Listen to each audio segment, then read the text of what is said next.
Hello, everybody, and welcome back to Matt and John Make a Podcast, episode 29. There's a lot to talk about. Well, maybe not as much to talk about this week, but some big news coming out of the NFL. Yeah. The CBA, the Collective Bargaining Agreement, some news is coming out of what the conditions are being agreed to by the owners and the players. Yeah, and some interesting stuff. Yeah, I mean, like, and some of the details have been leaked out the past few days here. And actually, the players, they were originally going to actually vote on that today, but like I'm not sure if you have been paying attention to that, but basically a lot of players are not in favor. I mean, like, from guys like J.J. Watt, T.J. Watt, Ramon Foster have really spoken out, and like, so like the idea from the new proposal, that is, was that the playoff system was going to be expanded. So basically, we would have seven playoff teams per conference, with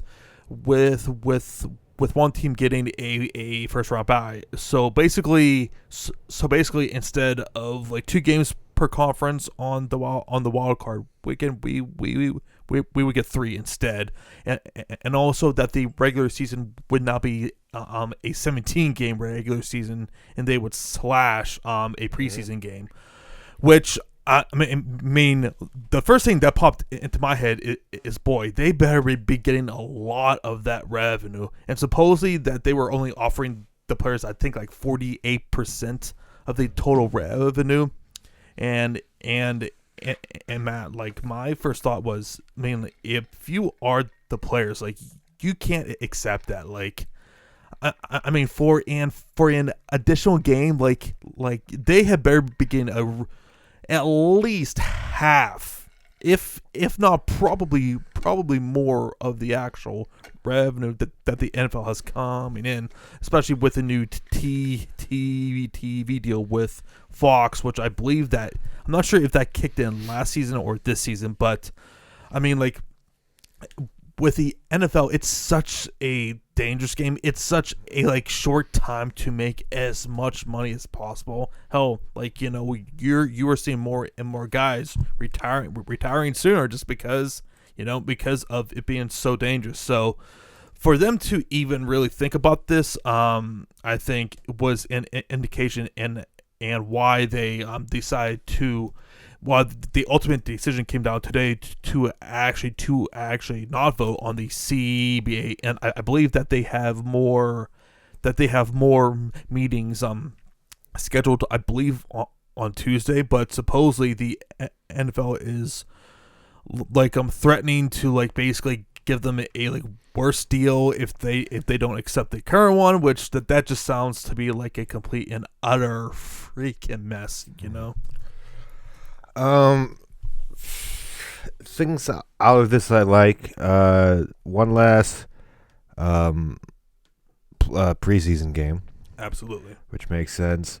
There's apparently no suspensions for testing positive for marijuana. Yeah, so basically it would be more like fine based at that point, which it's a step in the right direction, but I feel like it would need to be like one of many things to go along with that, and not just oh hey, yeah, like we're still I'm not going to give you that much big of a pay increase, and when it comes to the total revenue. So I mean, like, you're just seeing that like some dissension too with the players as far as their leadership, because you're seeing like player reps such as Ramon Foster really speaking out because of some of these leaked things that are heading out, and like he's calling some people out saying like, hey, like, you know, we haven't agreed to anything yet, so yeah, you know, I mean, like, it's pretty clear that the NFL is trying to put as much pressure on the players, get that ball in their court to agree to this new CBA. But if you're the players, you have to get a better deal than what you got with the last time. But I think there was also something else in that CBA where basically Roger Goodell, he would not be judge, jury, and executioner. I think when it comes third party arbitrator. Yeah, it would come down to a third party arbitrator, which absolutely needed to happen. That was honestly, man, that was probably the absolute biggest thing. Is like, I feel like having the commissioner who hands out the punishments, and ultimately he's the appeals judge and whatnot. I mean, like, we saw so many things, from whether it was the whole Spygate debacle to the Flakegate to what was the scandal with the Saints, and like a Bountygate. Yeah. And Bountygate, just there was just too many hiccups, and to all the stuff with like Ray Rice and so on and so on. So like, I mean, I think it's pretty clear that even Goodell knew he needed to like delegate some power here. Yeah, which there is nothing wrong with that. Yeah. I'm against adding one more game. Absolutely. 16 games good. I wouldn't hate the 7 playoff teams. I mean, I wouldn't hate it. It just seems so unnecessary, you know? It does. But if one thing to come out of it, that if it had to happen, I would live with that. Yeah. I mean, it would be a fun wild card weekend. Yeah, I mean, the only thing that would essentially change would just be, okay, instead one bye. Yeah, it just like one bye and one extra game on the wild card weekend. Yeah, which makes that first seed even more valuable. Absolutely. And like it's going to cause less teams to sit out guys too, because basically, unless you are completely set in with your seed, like you're gonna be fighting just to keep at where you're at. But I don't want to hear anything more. If the players do somehow agree to this, I don't want to hear a damn thing about player safety, because this all comes down to, like, at the end of the day, comes down to finances. Because I mean, I feel like that even for the players, they are willing to play an extra game if they're heavily compensated. I mean, hell, yep. It's all about money. Oh, absolutely. And hell, just this offseason alone, Patrick Mahomes is going to make $40 million a year. Like that pay scale for quarterbacks is going to increase by the year. Would not surprise me within like 3 years if a starting quarterback is like making like $50 million a year. Like, it just that. I mean, hell, when like Ben signed his contract, I think he was making a little over 30, and like guys like I mean, like, I remember when like Flacco signed his deal for the Ravens all the way back, and like that was an outrageous contract back compared to like some of these other deals being hashed out. Hell, like with a guy in like Dak Prescott, there's talk of him making around like 35, which I mean, if I'm a Dallas Cowboy fan, I'm like stressing that real hard. I mean, and it's not like that Dak is a terrible quarterback. It's just, man, are you going to give $35 million to him, or would you rather delegate it to other places on your roster there? Yeah. You know. Yeah, so it's going to be interesting. See what happens with this CBA, because this is significant changes to the NFL. Yeah. Hey, man. You know, on football, you know, it's constant, and I'm speaking of football. Have you the XFL? Have you been keeping up with it, or a little bit? I didn't have much I didn't get a chance to watch much of it last week. Yeah. So with my schedule. Yeah. So I've been keeping up with it. The only game I didn't really watch was the Houston game, because that was on at the same time as NXT Takeover, and we were watching that and reacting to that. But there was a really funny thing that happened. It was between the DC Defenders and the New York Guardians, and like the starting quarterback for the New York Guardians basically had a freaking meltdown on the field. I'm not sure if you saw the interview where he basically called out his whole entire coaching staff. Yeah. Basically said like, we have to change everything. Everything sucks. Everything. He was like, and Diana Rossini asked, change what exactly? He said, change everything. I was like, I mean, love these interviews. Yeah, like it's entertaining. It's so different, but I mean, there's definitely, when you watch the XFL, it's fun, but man, like the quarterback play outside of PJ Walker out over in Houston and Cardell Jones over in DC, like it's pretty rough right now. Which was to be expected. I mean, you know, you basically are picking up the NFL scraps and some college players who didn't really get a solid chance and such. So like a lot of things, and I compare XFL with AEW pretty similarly. Just like, it's hard to start up a whole new league, whether it's a like wrestling company, a new football league, baseball league, whatever. Like, just to get everything that just happens at the right time going at the right time, it's tough. But you know, I mean, like, there are some good things that stand out. We talked about the new kickoff rule. We talked about the extra point. There are 0 kicks, and you could go for either 1, 2, or 3 points. And I believe actually that last week someone had their first 3-pointer. I want to say that was by the Defenders. I believe, I could be wrong about that. Or no, sorry, that was by LA when they were facing Dallas, who was the starting quarterback of by our good old friend Landry Jones over there, Matt. Yeah, it's a really fun league there. I definitely plan on still watching, just especially at this time of the year too.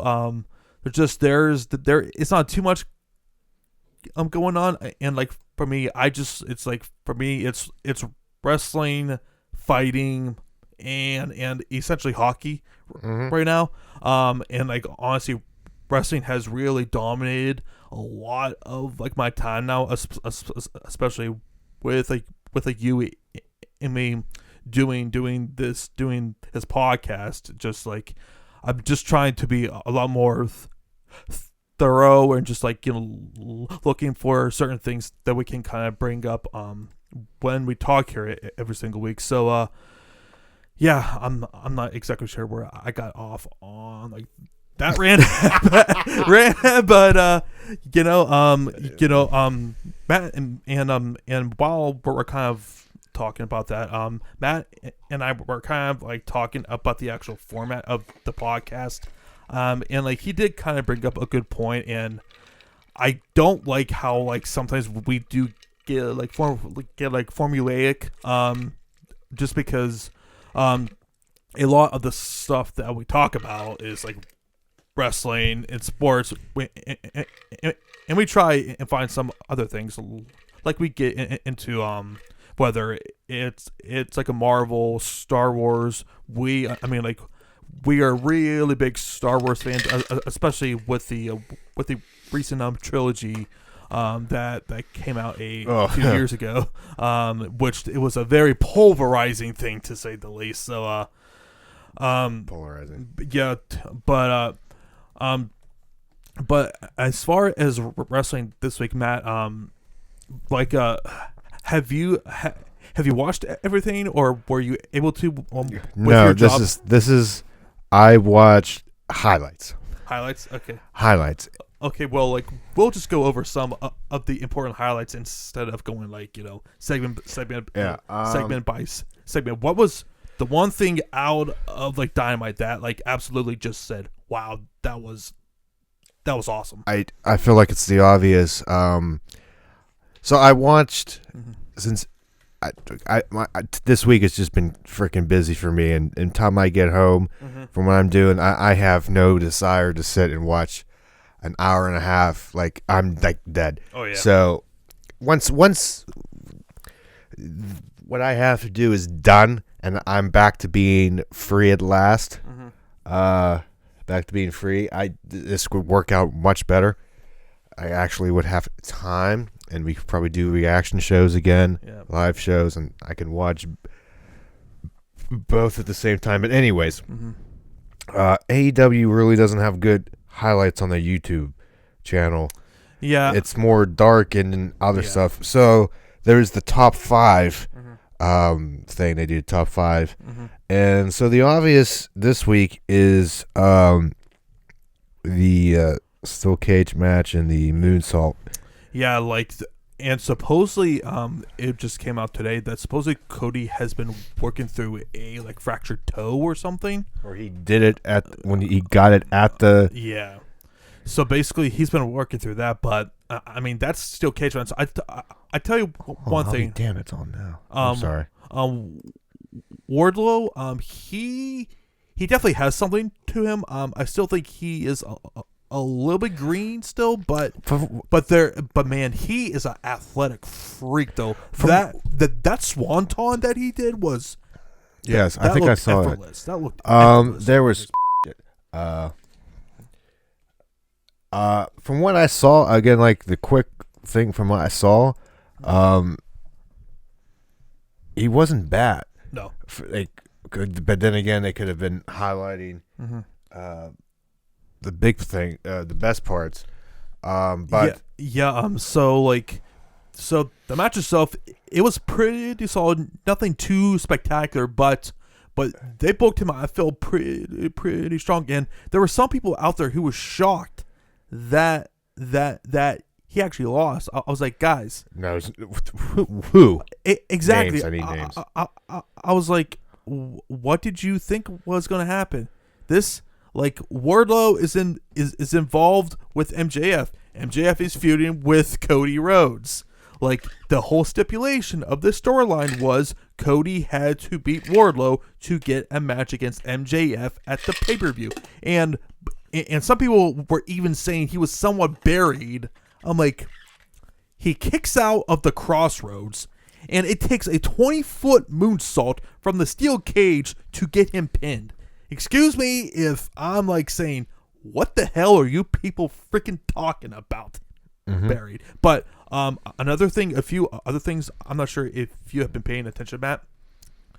These younger guys within the company, guys such as Darby Allin, who got a monster reaction when he came out and attacked the inner circle. Guys such as him, Luchasaurus, Jeff Cobb, they're setting the table for guys who are, like, currently trying to get over and are getting more over. Like, you're starting to see that week after week now. And I think when it's all said and done, and say by October, you're going to be seeing a lot of these guys, from a building standpoint, they're going to become stars. I mean, Eric Bischoff has always said it takes a good 18 months to really build a great foundation for any sort of a roster. And that's a really good point. So yes, this company is going to have their ups and their downs, and there clearly are on their ups. But I do not think it's a coincidence, though, Matt, that ever since Tony Khan has taken more of a hands-on approach, because supposedly he's taken more of a hands-on with the actual product itself, like right around when the New Year started, and that's when the shows started to get a lot better. Like no more Nightmare Collective. Those guys are gone. Just like some of the silly stuff you're not seeing anywhere near as much of, especially from the last 2 weeks. So I mean, it's easily my favorite show right now. I still really like NXT, even though I'm not really happy as far as where they're going for Takeover Tampa. And we'll get into that shortly. But yeah, I mean, like, it's kind of rejuvenated my love for wrestling a bit to a certain extent, just because I'm just happy that I have a show outside of NXT every single week that I can look forward to, and such. So did you catch any other highlights from the show, or were there they had the tag team title match, which was phenomenal, by the way. Quick of that, I'm trying to think. So 1 was the moonsault, 2 was the cage match, 5 was tag team, 4. What else? Wait a minute. You have it here. What else happened on the show? We had. I'm like Nyla Rose. Nyla Rose promo, which that was really good. I felt. I mean, just. That was good. Just like, I mean, like, Matt, just even 1 week, and she's already feels like a way bigger deal as champion. Like she cut a really confident promo, a really direct promo. Just like she was just like, it was kind of weird how she was calling herself a like Queen Bee, and she was calling the fans a bunch of like buzzing bees. Buzz. Biz, I mean, biz. So I mean, it was I was really impressed by it, and supposedly this might be setting up a triple threat match for Revolution, which hard to freaking believe it is only 1 week away from tomorrow, or when this podcast drops. 1 week from today. I'll tell you this right now. I cannot watch that live. Oh, you're freaking. It's not happening. I'm gonna miss it. I'm sad, but yeah, definitely. Yeah, you should definitely buy the replay then for sure. Then. But what's this? I saw Nyla Rose talk about this. Mm-hmm. What's the boop thing? Oh, Chris Statlander, her alien gimmick where she like touches people's noses. It's boop. That's her. Oh, you should have heard when JR was asking Excalibur about her gimmick, and like how she was born in area 51, and he was like sorry that I asked, and seeing Matt's reaction, he is so interested and so happy about that. I'm gonna do a Jim Cornette but censor myself. What the F? You mean what the you mother Oh, that's a lot of double onion, double cheese. Okay, mark down for the censor here. About 24 minutes in. Huh. Lots of. Well, that we said at the same time. That's gonna be a long. Lots of ifs. I'm not gonna say because I don't want to do more work. Oh, but as far Boop. Yep. Poop. But as far as the rest of the show was concerned, the tag team battle royale that was really good too. What was the point? What was the point of that? To determine a new number one contender for the tag team championships, which we saw with the Bucks. They want that. Okay, fair. Pretty predictable, but still a really good match. That there was 10 tag teams in this. Yeah, that's a lot of tag teams. Yeah.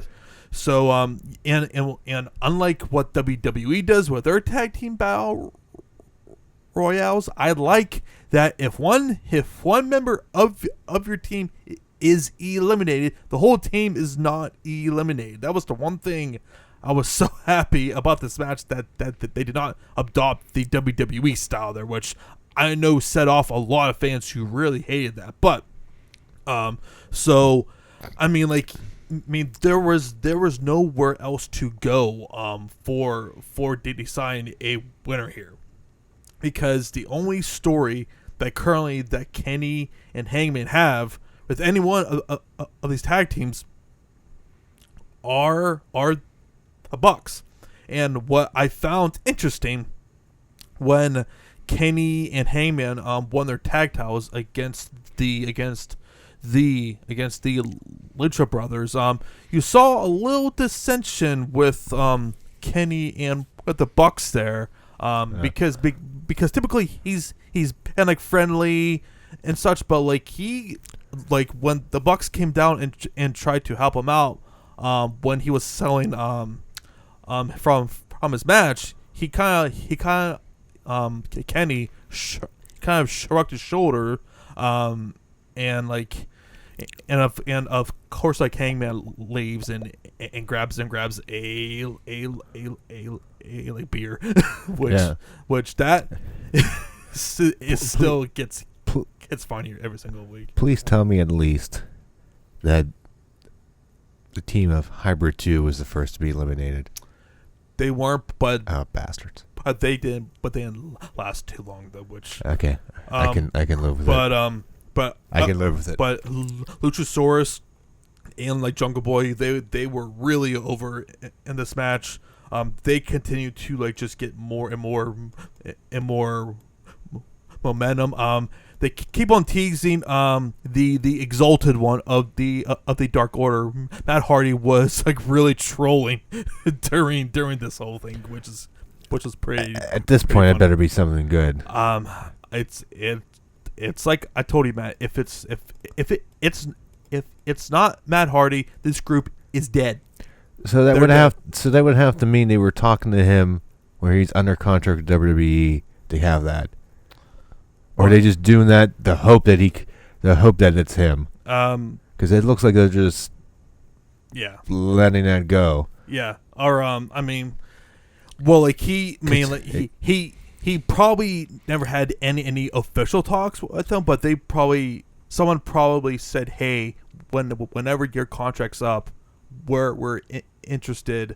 Come to, it kind of sort of thing what they did with like Marty Scurll, except with Marty Scurll, he decided to re-sign with Ring of Honor, since he got some insane money and power there. So yep. I mean no one could blame him for that. But now the card for AEW Revolution is currently looking like this now, Matt. We obviously have Chris Jericho versus Jon Moxley for the world title.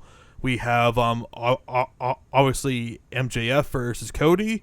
The Kenny and Hangman versus the Bucks. Sammy Guevara versus Darby Allin is official. Dustin Rhodes versus Jake Hager or formerly Jack Swagger in WWE, and what looks like to be a women's triple threat with Chris Statlander, Big Swole, and Nyla Rose. So that's what 6 or 7 matches there. I'm not sure. I'm hoping that they'll do something with guys like LAX and stuff to fill out the rest of the card. But that's like what 7 matches right there, which I think is more than enough there. So yeah, and as far as NXT, Matt, I deemed this week NXT kind of punted. Just like, I mean, it wasn't a bad show. It's just like nothing really happened. Like we got some reaction with Ciampa from when Johnny turned on him, costing him to get back Goldie there. So Johnny, he wasn't there, but basically Ciampa said in order to get back Goldie, there cannot be Johnny in NXT. I like that promo because it was, to me, it was logical and made sense because he was right, because every time he was in the title, it was with Johnny and all that, with Gargano and everything. So that made sense how he did it, and Austin Theory's like in his face, and it's like, not today. Right. And then he decides, and then beats him up anyways. It's great. Yeah. But I gotta say that, Matt, and you probably are going to disagree with me, but I just like, definitely, I really don't care about doing Keith Lee versus Dijak again. Like, to me, like, they were playing up the whole like fight forever chant. Like, no one wants to see this match again outside a Full Sail, I feel. Like they've had 3 hard-hitting, tough matches. Like, where else can you possibly go? Same thing with Johnny and Ciampa. The only difference is, and where it might keep some people's interest, is like instead for this time, Ciampa is the babyface and Gargano is the heel. So they're like rehashing a lot of things that I'm quite frankly not really interested in, and the biggest question out of this whole show is, what the hell are they doing with Velveteen Dream? Like, this whole stalking Roddy's wife and his son thing, like, it's just weird. I'm not sure if he's supposed to be a heel or a babyface now. Like, I'm just really, really confused where that's going. And it's hitting me because I'm watching the highlights of this match. There's a 4-minute thing here. Was Dream just off? Because the whole match just seemed off to me. You could tell he was pretty rusty, because I believe he hadn't actually worked a single match in over 5 months. There was a move that he was, I forget what he was doing. He came off the ropes and wanted to jump up on top of Roddy, but it messed up, and they quickly went into something and covered it up. I was like, man, this is off. Like, just snippet of the match, it was just like, this is something's off here.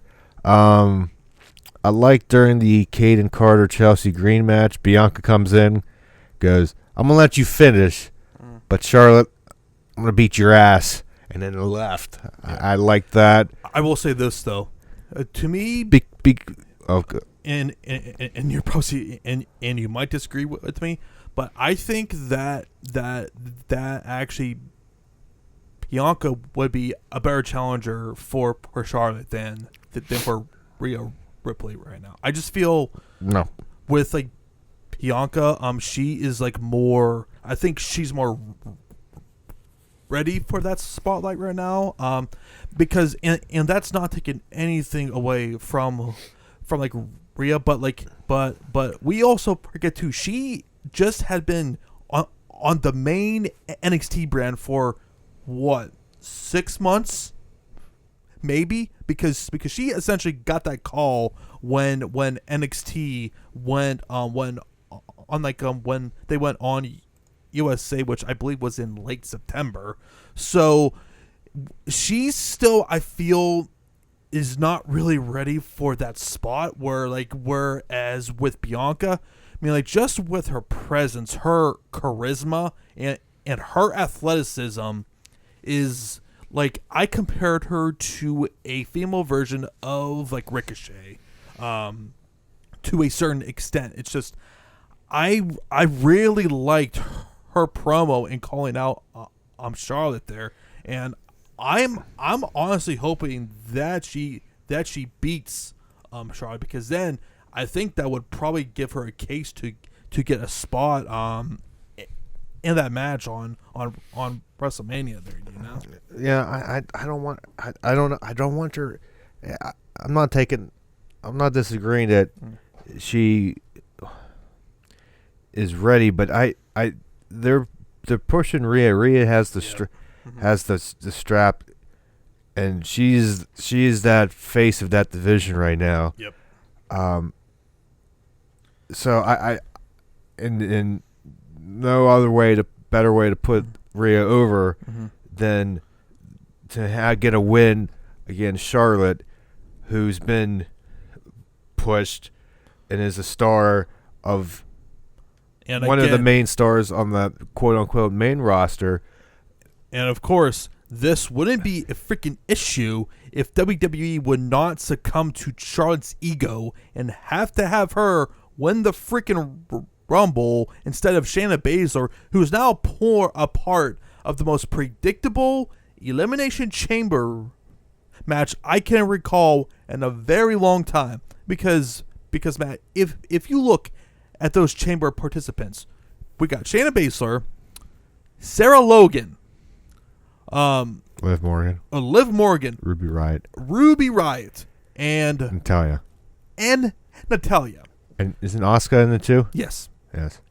And out of all of those women, who outside of Shayna even deserves a freaking title shot? Like, the only other one is Asuka. Exactly. And I'm saying it is predictable. It's so predictable and just so unnecessary because honestly, I think what they should have done, they should have made a chamber match for the SmackDown version, because there's no clear cut number one contender there, and they have been building up girls like Carmella, and like Naomi, and you can also bring in Sasha as well with that. It's just like, yeah, I agree with that. It's just like this just feels so pointless. Where they could just have because it's pretty clear they're going with Becky versus Shayna, and there's nothing wrong in doing that. Like because that's a match that a lot of people want to see, and she's the only woman who really deserves a title shot against her. Because no offense to girls like Liv Morgan, but she has won 2 matches against Lana. And I believe that Ruby Riott's last match was last June or May. So she's been out for almost a full calendar year now. I mean, like, it's just, man, like, some just of the booking decisions just really scratch my head. I'm just catching up with some of the other main roster things. But before we get into that, the AEW and NXT ratings report, there was a slight increase from both shows, and I was glad to see that the Democratic debate didn't affect their viewership, which that in itself was pretty entertaining from what I gathered there, Matt. From the short thing I saw, Bloomberg got destroyed. Yes. That being the case, so basically AEW did 894,000 viewers to NXT did, what did they do? 757,000 viewers. The 18-249 was actually pretty close here. AEW did a 0.31, where NXT did a 0.25, but the 18-49 males, AEW did a 0.44 to NXT's 0.32. But probably the biggest surprise out of all of the demos there, Matt, was the old people demo there, which typically NXT has typically won, they actually tied this week, which I found that to be a little bit interesting. But supposedly this was NXT's highest viewership since their December 18th episode, and that was when Rhea Ripley won her women's championship against Shayna Baszler. So, I mean, like, I don't really take these ratings as seriously now, mainly because with AEW re-signing with Turner, they're pretty set right now. So I mean, nothing else to really add. It's going to be interesting to see how, as we go into WrestleMania, and especially with like Charlotte, who's probably is going to be involved more on NXT, is she going to have any sort of effect? I personally don't think that's going to happen, but we have seen crazier things. So Matt, I'm not sure if you have anything more to add there. Close as usual. I mean, no big blowouts, but if you will. No. Oh, and the one last thing I wanted to talk about before we end the podcast, Matt. This whole Houston Astros situation here. So this thing, like I feel like that we've been talking about this for at least the last 3 weeks now.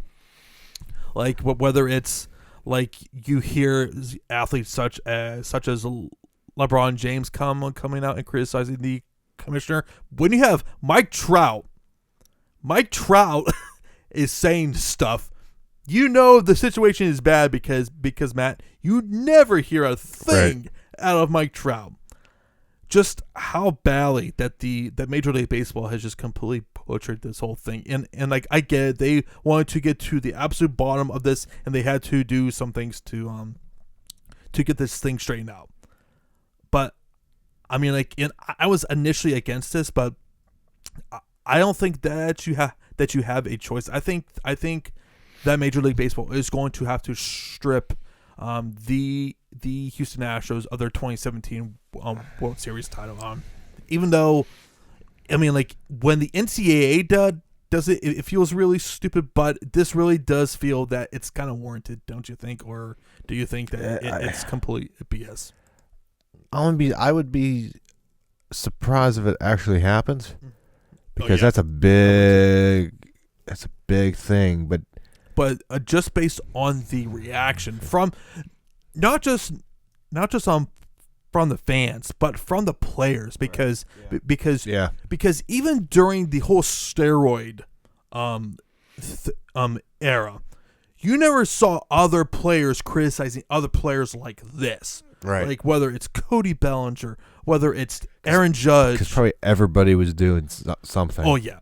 Well, so according to Jose Canseco, he said that at least 80% of players were probably juicing. So that was, I think, why you didn't really hear anything. But from Aaron Judge's standpoint, he got robbed of a 2017 MVP, or was it 2018? I forget what, but it was the year that Jose Altuve won his AL MVP. So, you know, I mean, these players have every right to be upset, but I just do find it kind of funny that that with the Pirates were probably one of the few teams who probably had a good idea of what was exactly happening, because I believe it was Ray Shiro who said that they had like basically 3 sets of actual signs, and that Ray Shiro? Oh no, Ray. Oh, Shiro, yeah. I was like, suddenly hockey talk. You said Shiro. Okay, sorry. Ray Searage, yeah, a former pitching coach of the Pittsburgh Pirates. Basically, he said that they would go through 3 different kinds of signs just to be absolutely sure that they had no clue of what was actually going on, and that they would actually have their scouting reports and stuff at the team hotel, because they felt that that they were being bugged and stuff. So, I mean, it's just the craziness with this whole thing. And I mean, what's it? The Pirates at one of the few teams that won the home series down there, and they beat them swept them and beat them badly too. I think 2 of the 3 games, which is hilarious. Yeah. But you know what else is hilarious? And I gotta mention it, and you brought it up. We gotta go down to Florida. It's time for another Florida story. We're gonna go down to Florida because you sent me this, and that's hilarious. Just the title alone. At least this is from. What'd you say, Matt? At least from the USA Today. This is not, I guess, the story you sent, like, exact story, but it's a meat man. Florida man tried to escape cops by stripping naked. Ribeyes fell out of his pants. As like Mikey said, you like drop the meat, you get tased in the meat. Them's the rules. This is down in Daytona Beach, Florida. So police say they found Stefan Short. He's 28, out of DeLand, Florida, if that's how you say it.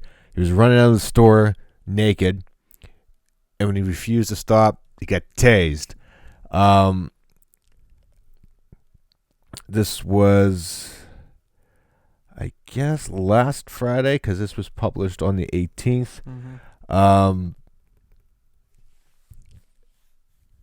They said officers were sent to the store and were told Short was being pinned to the ground by the manager and a civilian, but he was fighting them. And witnesses reported to police that an attempt to get away, Short wiggled out of his clothes. Like, how is that? Like, how do you think you're going to get that far away? And apparently he had 4 packs of ribeye steaks valued at $41.24 in his pants, and it's a lot of meat. A lot of meat. So when the officers came to the store, they saw coupon books and packs of meat scattered on the store floor, and a naked Short running.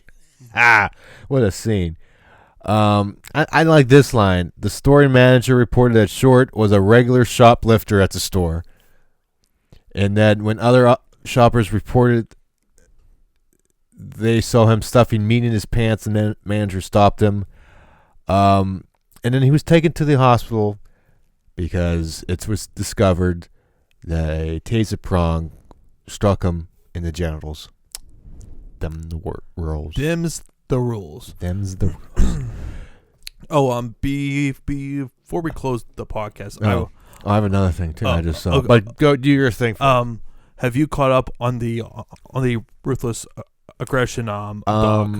I saw the second episode. Yeah. Is the third one out? No, just the second one. Yeah, I just watched All About Seeing It. Yeah, I just watched the one About Seeing It before we had the podcast tonight, and you really forget how much of a pulverizing figure that Cena really was when he first was coming into ascension, and how bad he was with no character. Mm-hmm. Well, yeah, and he even said he was like I was a failure, and people have told me how great the character was, and it was like, you're crazy. I was a failure.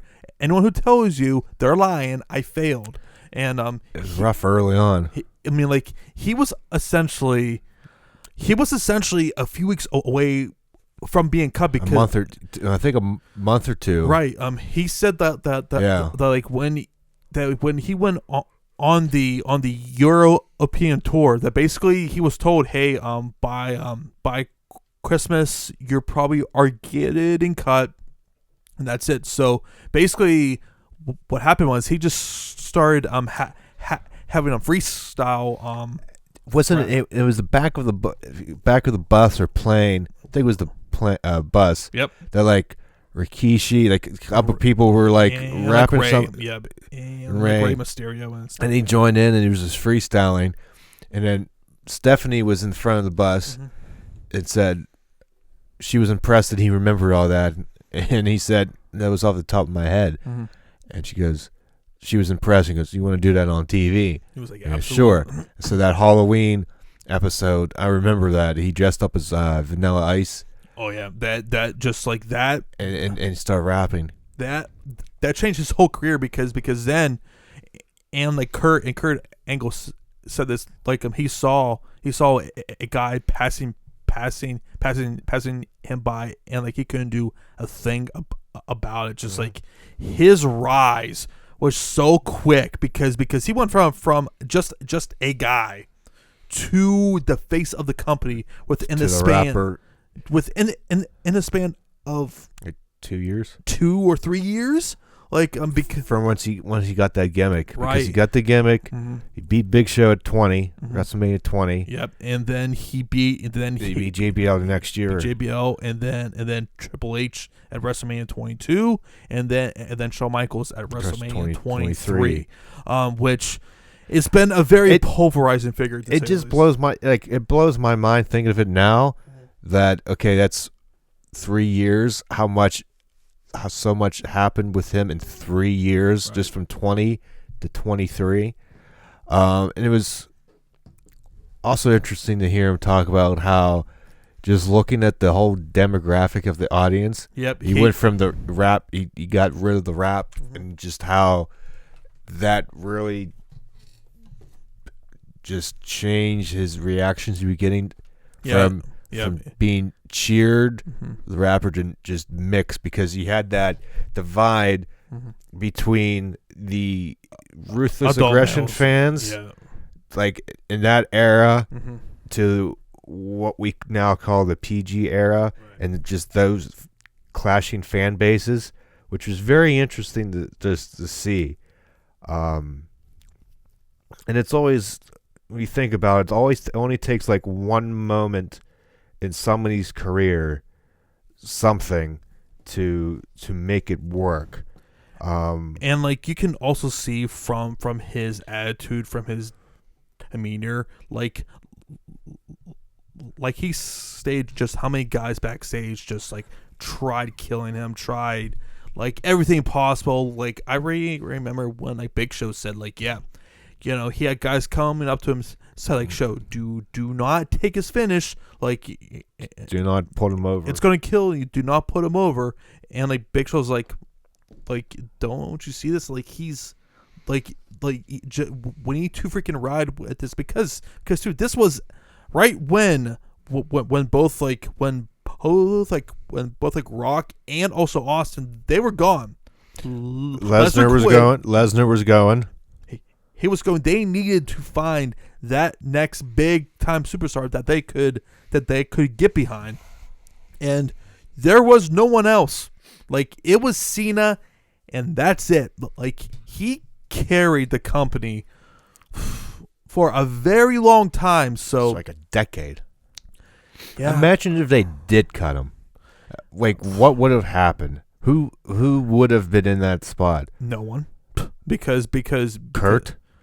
No, because Or was he Kurt he left like around 06, around 06 into he had so many personal But I'm just thinking I'm just trying to think, would they just still go with him because they had nobody else? No, because or would it be eventually like a Batista? I think Batista would have been more shotgun and faster. Yeah. I think he would have been shotgun faster. You still had Triple H. Yeah, I'm looking Shawn Michaels, but they get the young guy, and like Jericho, who came back in 2007 too. But he was in and out. Yeah, he was in and out at the time. Yeah. I think it was Batista or somebody else that we're just not thinking of. It's just weird to think what this company would be, where they'd be at right now if Cena did not freestyle on that bus. And especially when you look at him now as compared to the talent they got today, they don't have anyone near as far as that guy. I mean, Roman Reigns, he is not John Cena. To me, John Cena is a way bigger star. He's like a once in a generation talent of it just worked. Mm-hmm. Yeah, like that one moment, just going back, like you just go back to Stone Cold and Austin 316 promo. Yep. He was, I don't want to say nothing before, but he wasn't. He wasn't nothing. He was not. He wasn't Stone Cold before No, that. No, he was. He was the ringmaster or just stunning ringmaster. Stunning. No, no. He was the ringmaster, but yeah, he was stunning. He was stunning Steve. He was just Steve Austin. Yeah, in WCW. That's right. Yeah. He was Steve Austin. Think of like Dan O'Brien in the Yes and No chants. Mm-hmm. How that something so simple yep, just caught on, and then we still yes chant.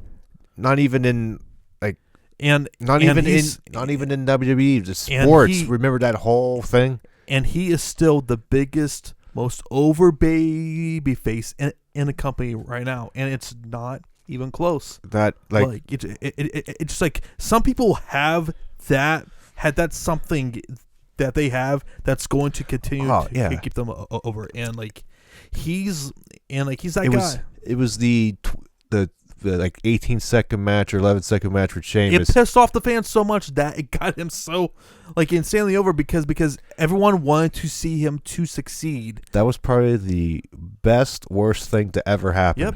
Well, and it worked. Well, and ironically, Matt, supposedly the plan for this year's WrestleMania for Daniel Bryan, it's against Sheamus, according to that's finally happening again. Right? The freaking irony and all of that. So, which I definitely feel they're gonna be definitely playing up that WrestleMania 28 all day. Yeah. Another thing, it finally came out. I think today. I don't know if you remembered. I guess you watched it. The final season of the long-awaited final season of the Clone Wars came out. Yeah, I'm still so far behind on that. I watched them all up there. So season 7's out. Only the first episode, I guess, obviously going weekly. 25 minutes. So I have to eventually get to that. Yeah. So that's out. Can't wait to catch up because that was the big hype and behind that. Yeah, and did you see too on SmackDown? They just announced that the Bell Twins are going officially into the WWE Hall of Fame, and I believe also that they announced earlier this week that Davey Boy Smith, formerly the British Bulldog, he's going in. So basically, that's a good. Yeah, so they pretty much have their class set now because you have Dave Bautista, the NWO, I think, Breaks going in. So yeah, I mean, like out of those guys, definitely looking forward to the most the NWO, and Dave Bautista. It's like what I said last week. I'm not going to make a really big deal of the Bell Twins going in. I mean, Coco Beware's in the Hall of Fame. Drew Carey's in there, and the celebrity. Exactly. And Pete Rose. Yeah. So it is what it is, and there's no real reason to get bent out of shape about that. No, there are many other things that I could get bent out of shape about the WWE, and that is not one of them. I mean, they've done some good things all in all when you look back at it. I would say more from the business side that they have made a big impact. That's what as far as awareness and stuff, that's what I mean. I feel like from that standpoint, they are definitely Hall of Famers, but in ring now. But in ring character wise, no. You're not gonna, especially too when they still have people such as Sable and Jazz who have not gotten in the Hall of Fame for whatever reason. Is still a mystery to me. But that's a different topic for a different day. Well, let's see. Matt, do we need to cover anything else? There wasn't too much on the on tap this week.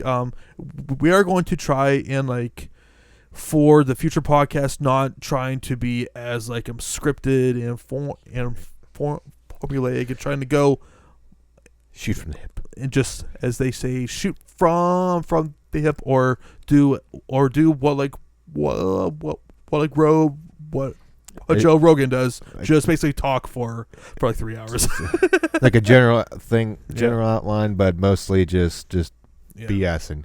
Yeah, I definitely want to talk for a future podcast of like how we got into podcasting, who we typically watch and stuff. So maybe if there is not too much on tap as far as like news for next week, we might do that. But I think, Matt, that this is probably a good place to stop for this week.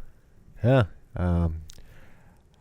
So yeah, this is episode 29, a relatively quick one, just over an hour here, as compared to our marathons in weeks past. Yeah. Just not a lot.